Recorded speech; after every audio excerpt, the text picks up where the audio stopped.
This is a video about my phone.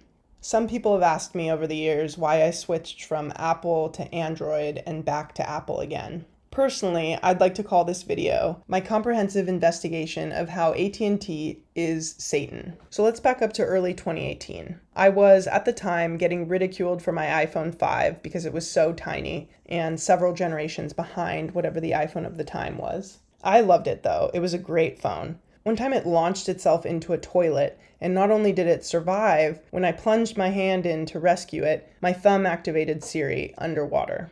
It never even went through the rice. But I was ready for a new phone, and I was also a little over Apple. Not to be too dramatic, but it felt like this cult of blue text message supremacy. I just wanted to try leaving the flock for a little bit. March 2018, I traded my iPhone 5 for a Google Pixel 2. This was an unpopular decision among my friends. But honestly, I liked the phone. And as an extreme content capturer, I loved that photo and video storage was no longer an issue. There were some funny quirks to being an Android user in an iPhone world, but nothing too crazy. So let's talk about the issue here. Why did I crawl my way back into the cult?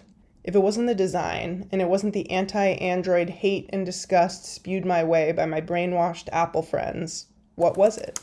Well, I would say the main reason came down to the telecom incarnate of the devil, AT&T.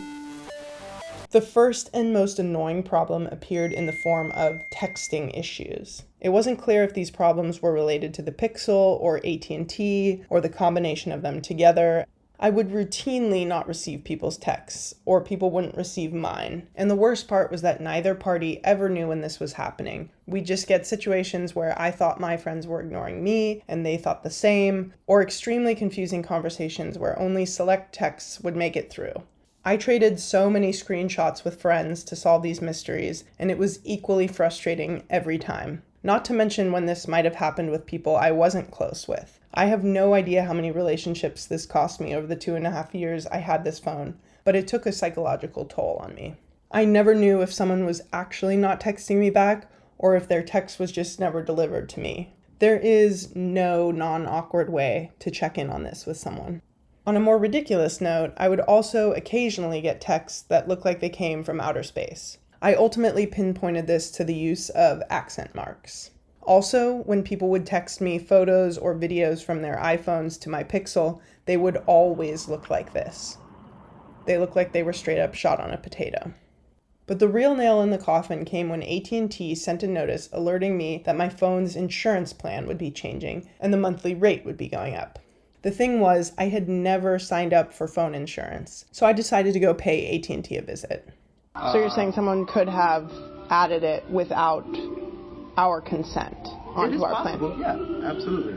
How would that happen? It could be like, it's very simple. I can add insurance to your plan right now if I want. Without me allowing you to? Correct, essentially. How does that work? Can you explain that to me? It's something in the system that just gets added. It's hard for me to explain it unless you work here. It's not very difficult to add. That doesn't make any sense to me. That someone would add insurance to your...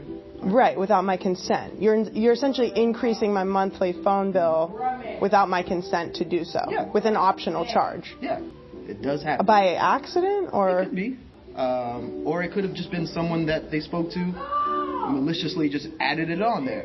I can't speak to... Maliciously? Yeah. Oh, this is... At the end of all this, they patted themselves on the back for refunding us for 12 months of the insurance plan that I never signed up for. And that was after I ran through the ranks of reps who said they weren't authorized to credit back more than 3 months. Like the past 3 months charges. They still left us on the hook for about 5. At this point, I am absolutely baffled as to how AT&T is still an operating carrier. The only thing I would pay them to carry now is my shit. Bye-bye, AT&T. Bye. Anyway, I got an iPhone. And Verizon.